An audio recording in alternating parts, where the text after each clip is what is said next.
Good evening and welcome back to Prime of Midlife. It's Thursday evening, and this evening we are talking cost of living and doing more stuff for ourselves. And why we're talking that is in the news today, in the media, there's a report in a couple of places saying that Asda are looking to do reducing people's wages. And if you're not up for that, then it's like fire and rehire or something, or you don't get a bonus if you don't accept the reduced wages. There's a bank saying seemingly 50 odd thousand jobs are going by 2050 or something. It's going to be taken over by AI. Lawyers are saying that they're having to let people go. Some of them are looking at redundancies. And this is a cost of living crisis, and Asda's trying to cut people's wages. And if that starts, then they're not going to be the only ones wanting to do that. Inflation's high, interest rates are high, profits are high, wages are not, and yet they're trying to cut them more. I mean, there's some people are struggling so much just now. And yet these big conglomerates are saying, oh, we can't afford this. Well, maybe you should start looking at doing things differently. And certainly I think that's what we should start doing. Because if that's the way it's going, then we're not going to have a much better standard of living than we've got just now. So how do we make that more dealable for us to deal with?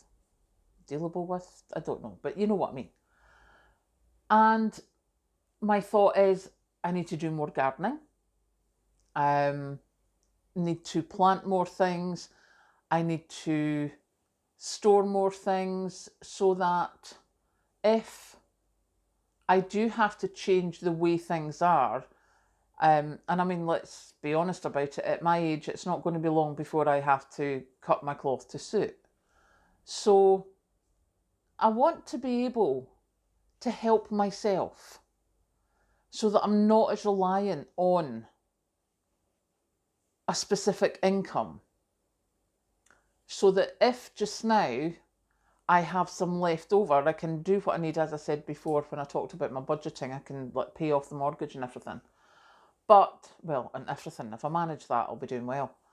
But yeah, if we can manage to save ourselves some money just now by doing some gardening, changing the way we eat, changing the way we dress, changing the way we shop, anything like that, then that will give us a bit of a cushion for if things do go in a different way from what we had hoped, which, we've had people striking for better wages. We've had people, we've got so many food banks in this country. And one of the biggest employers in the supermarket trade is wanting to cut people's wages.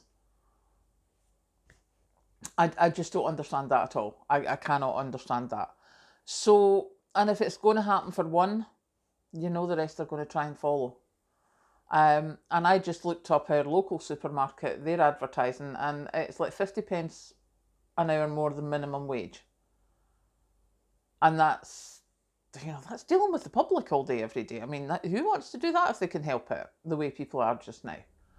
So, yeah, that's a bit of a thing that gave me quite a bit of a shock.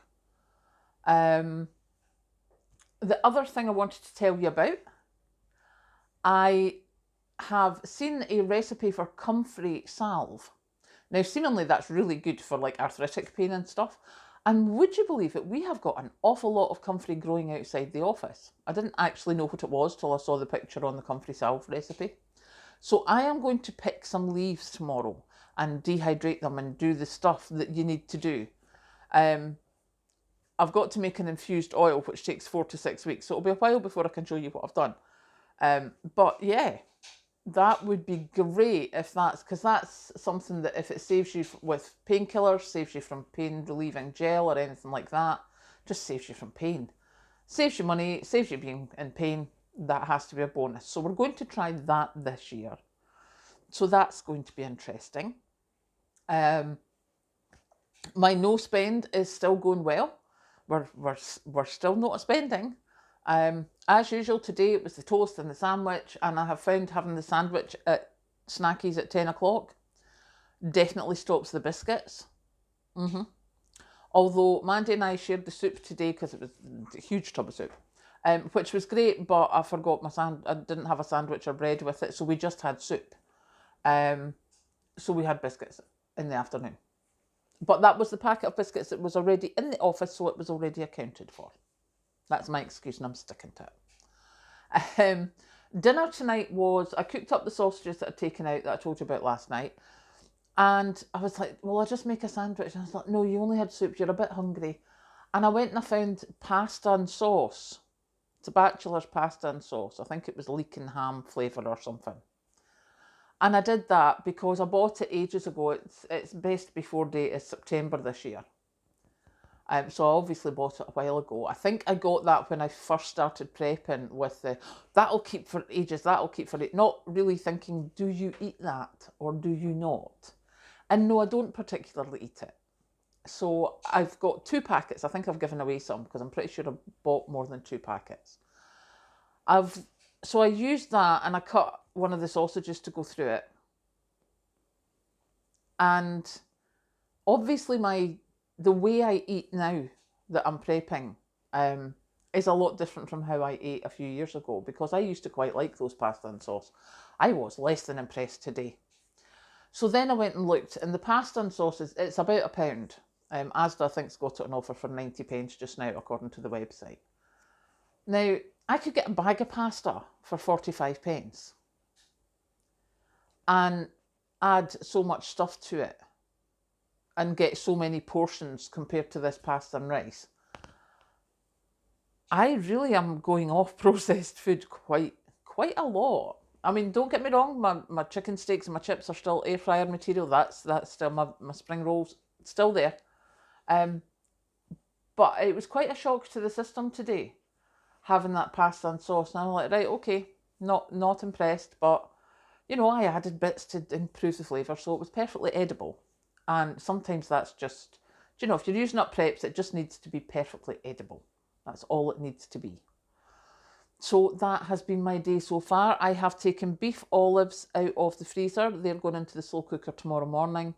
For anyone who doesn't know, that's like sausage meat wrapped in a layer of minute steak. It's been in the freezer for a while, so it needs to be cooked. So I found that today. So they'll be going in the slow cooker tomorrow morning before I leave. And yeah, that's the plan for tomorrow. Now, just before I go, I wanted to say thank you. Gillian, thank you very much for complimenting me on my financial prepping. Katrina, you're absolutely right. I should be baking more, and I really do want to make pasties. So I need to try and plan that so that my pastry's out of the freezer and thawed for a time when I have time to make that stuff, because I've wasted pastry before doing that. Nicola, good luck on the foraging. As I say, so far all I've found is comfrey. But a pain-killing salve, I'll take that. So I hope your foraging is going well. Stephanie, you can have a smug. Definitely. You managing to defrost the whole freezer. I dread to think what you found at the bottom. And I certainly dread to think what I'm going to find at the bottom of mine. But that, as you say, that's a huge job. And it means you've got so much more space now. So well done, you. Bolio, Bewley, possibly. Yes, I know what you mean about the heat, and I'm absolutely with you on getting frozen stuff, getting ice cubes, etc., etc. That is my plan for this year. And yeah, hot flushes, please. Just murderous. And Snapdragon, oh my goodness, those roof costs.